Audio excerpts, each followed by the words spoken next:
Guys. I recorded this one lecture 5. We focus on arithmetic calculation.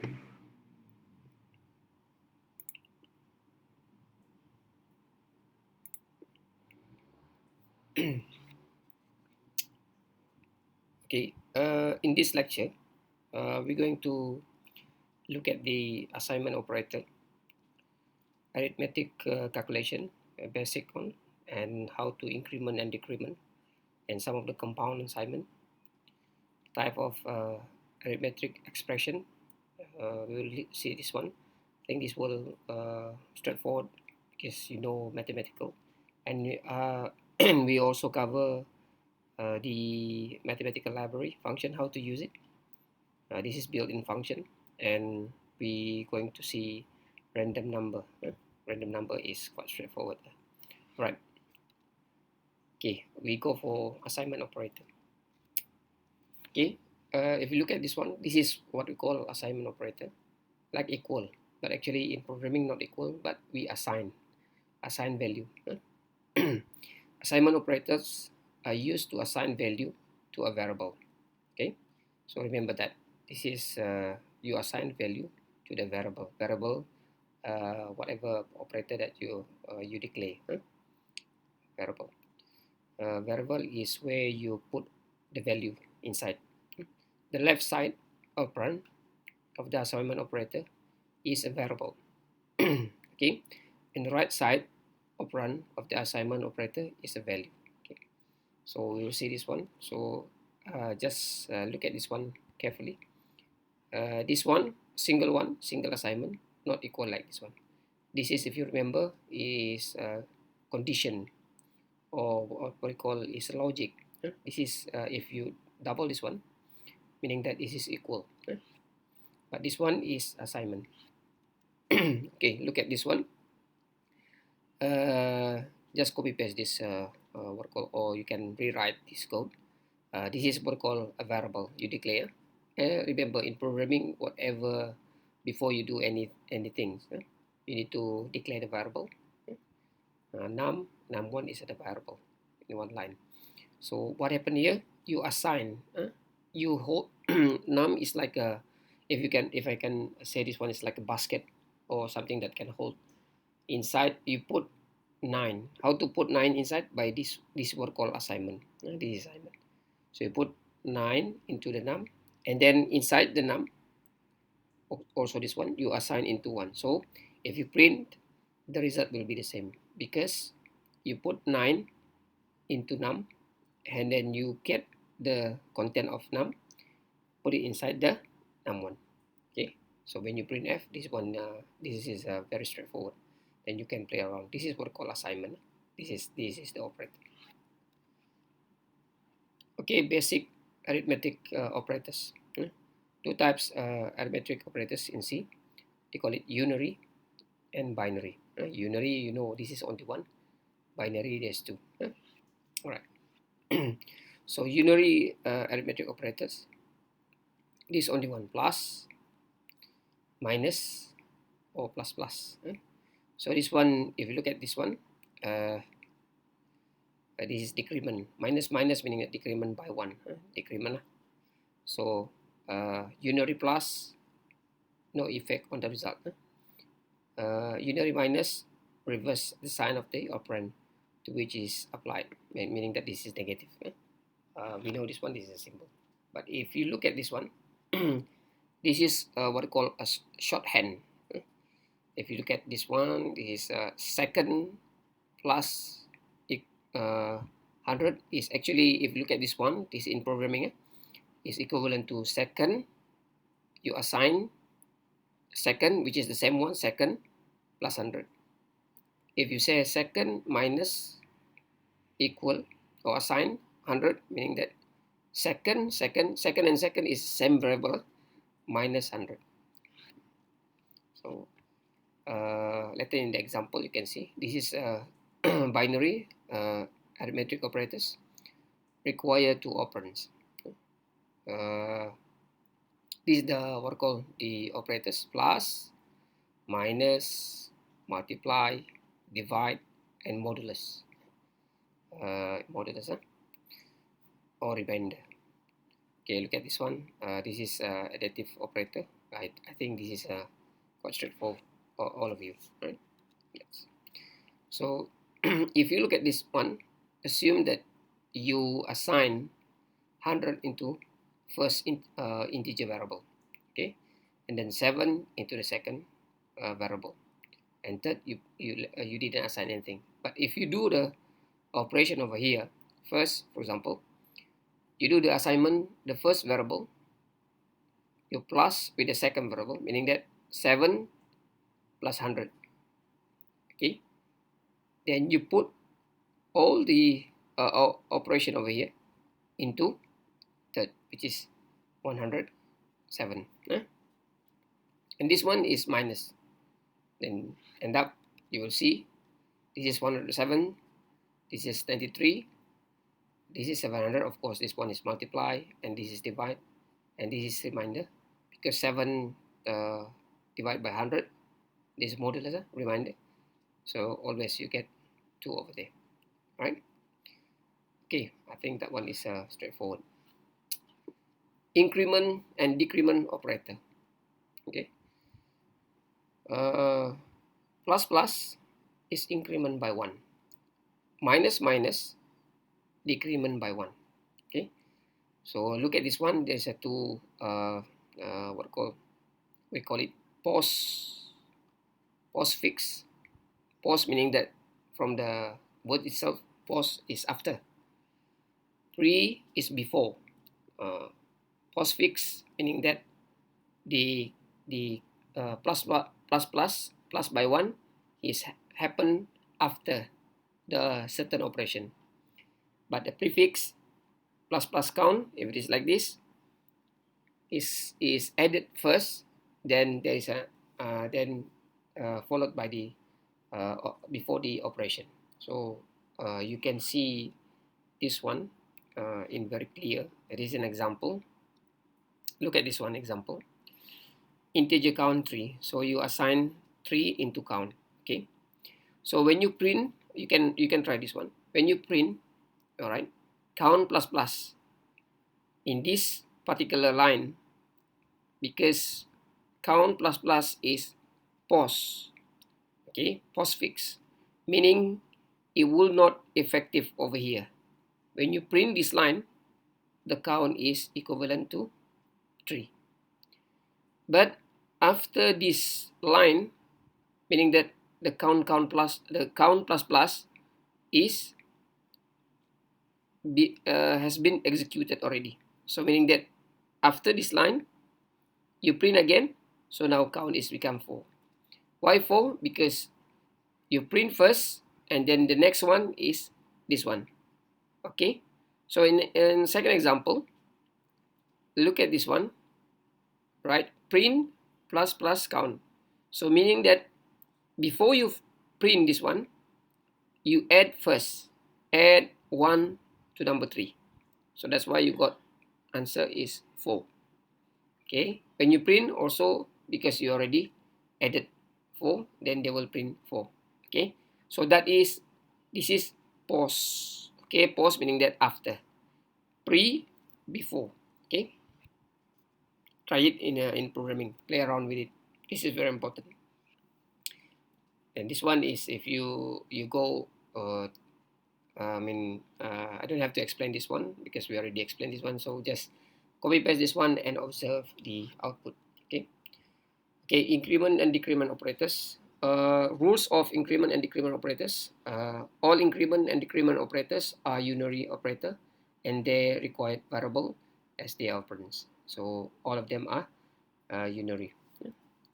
The post increment operator has side effect of incrementing its operand by 1. Okay, so you read this one, so no need to explain further. Right. Compound assignment operator. Compound meaning that you combine. Compound. To compute a value for expression and store it in a variable, you have to use the assignment operator. This is the assignment operator, as we learned before. C support compound assignment operators, which are obtained by combining some operators. with the simple assignment operator. This is what called as I already mentioned in the previous line. Count assigned to the same count plus first. So meaning that is you can make a shorthand like this one. I call it a shorthand count plus assign first. You omit the count first, right? Count plus first. So this is similar. So remember, also can be done in for addition, minus, multiply, divide, and modulus. You can apply this one. An example, okay, look at this one. Assume the variable third contain 13, fourth contain 20. Right? So look at the value. This is 33. Why 33? Because this is equivalent to fourth assigned to fourth plus third. So 20 plus 13 is 33. Similar like this one, fourth minus third. So 420 minus 13, 7. And this is fourth multiplied by third, you got 260. So fourth divide by 13, you got 1. Okay. So and so on. Why you got 1 over here? Because this one is not double. This is integer. So try to experiment this one. Okay. Some important issue that you need to know that if one or more of the operands in a arithmetic expression are of type double, one or more, the result of the expression is also type double. So if you combine integer and double, the answer will be double. Okay? Cannot be like, for example, integer, double. So the type of variable is double. If all operands in a arithmetic expression are type integer, the result of the expression also is type integer. So this is normal. If we are all integer, of course, integer. In arithmetic assignment expression statement, the type of the entire statement and the type of the value stored in a variable to the left of assignment operator are the same type of the variable itself. It means that if you do the operator or operation, for example, integer must be integer. Let me give an example. For example, this one. This is the right hand, left hand side. This is right hand side. The right hand side here and the left hand side must be equal in terms of type. Must be integer. Cannot be over here integer. The other one is double. Cannot be. In that case, we will learn this one. If you want to convert, if you want to have an operation between integer and double, then you need to have a casting. Later on, we will talk about casting in the end of this lecture. Right? So this one is a C-type casting. C provide a casting where you can convert one type to another. Type conversion can be implicit, which is performed by the compiler automatically, or it can be specified explicitly using cast operator. If you don't do it, this is what I call, if you don't do it, the compiler will do it for you, the casting. But it's better for, as a programmer, you do casting.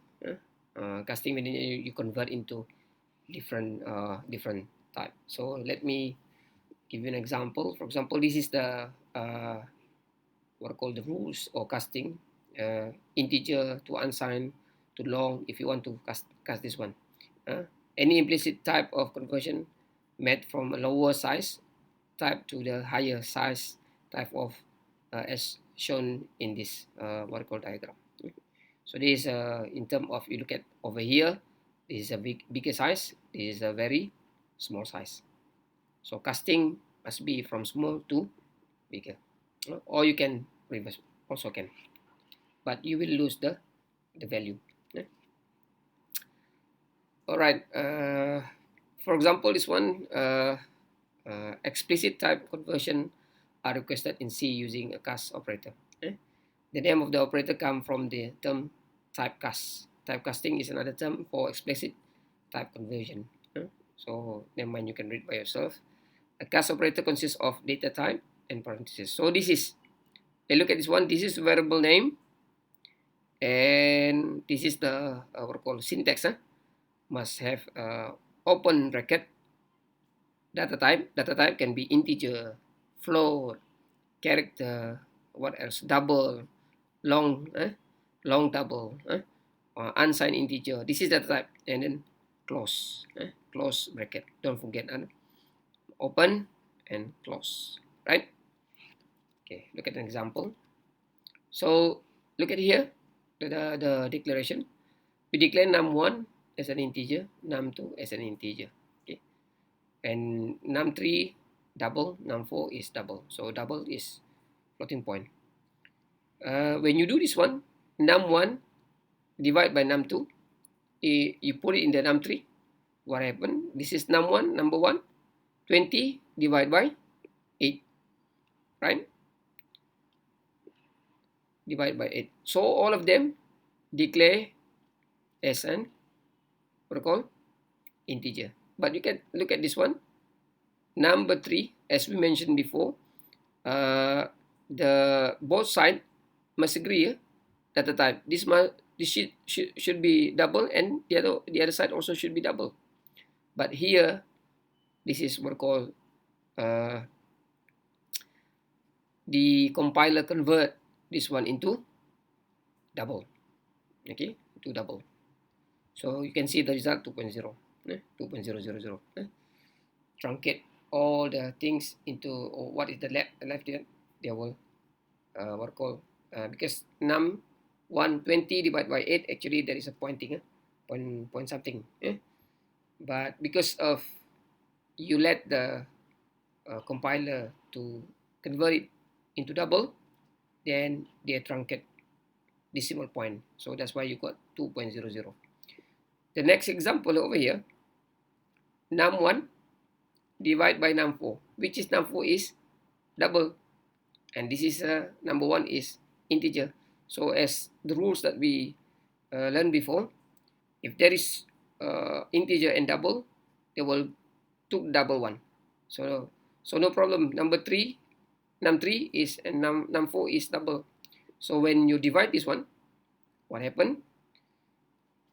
The data type will be double. So that's why you got 2.500. Yeah. And similar with this one, and this one is very special one. Look at this one. Num1 is integer, and num2 is integer also. But this is what I call you do casting over here. You want to convert, you tell the compiler, hey compiler, please, I want num2 is become double. Okay? So that's why you got 2.55, 2.5000. Now you can try this one. Right. This is an example, more example on casting. So first you declare as a double, and second you declare as a integer. So when you first plus second, this one 4.7 plus 27. So you cast them into integer and put in the first, what happened? Still 31.7. Sorry, 31.0. This is you cast this one, all the output become integer. Supposed to be the answer is 31.7, isn't it? Yeah, because this is double. Yeah? Right. So also this one you convert first plus second also, but you convert them into integer and then put it in double. So that's why the answer is 31. So you please play around with this one, so you will understand more. Okay. In C there is a built-in function that you can call, but before you can use the built-in function, built-in meaning that no need to develop. For you to develop the function, you just call the function, because built-in. If I can give an example, because for example, radio. no need to develop a radio. So you just, there's a built-in radio, you just buy and use it. So similar in function, if there is a built-in function, what you need to do is get the library and use the what called the particular function. So but remember, you need to include the library. This is the library for math.h. H is stand for header. Standard, this one is standard library.h. So if you want to use integer data type, you can use standard library. If you want to use whatever maths, you can use under the maths.h. So you can see this one. So okay, this is read by yourself, no problem. This is library. So under the math, there is numbers of function. Okay, power xy. For example, if I can get a cost, for example, if you got x is a variable, you can provide into cost. So you just call cost x. This is built-in function, no need to do cost. The function, as long as you include math.h, so they will return cosine of x, where x is the radians. So for example, this one, this all the what called the value that you input, and this is the output. Please do this one like this is power 2 to the power of 3, 2 times 2 equals 4, 4 times 2 equals 8. This is power. Okay, this is absolute value. For example, you want to turn to 12.0, so you can turn into absolute. So this is log 2, then they will give you, and log 10 base 10 2, and they will give you value. So this is all the what I call built-in function. Okay, last one in the lecture is random number generator. You can generate a random number by having the library standard lib.h. Remember, if you want to use random is a built-in function under the standard library.h. Okay, so how to use it? Very easy. So for example, of course, you need to include stdlib.h, and then get this random I, you assign I is a variable, and just random and open and close bracket semicolon. So this I represent the number, because you randomize, the number can be from 0 to random max. What is the random max is 32,767. So this is until 0 to this number. Okay, so say if you want to, I don't want from 0, I want from 1. So what you can do, 1 plus in a bracket random modulus n, to the n number, because we don't want to to 32,000, we want n number. Maybe you want 7, for example. In this example, you add 1, you want to start 1 until this is 6. So the number will be generated from the range 1 till 6.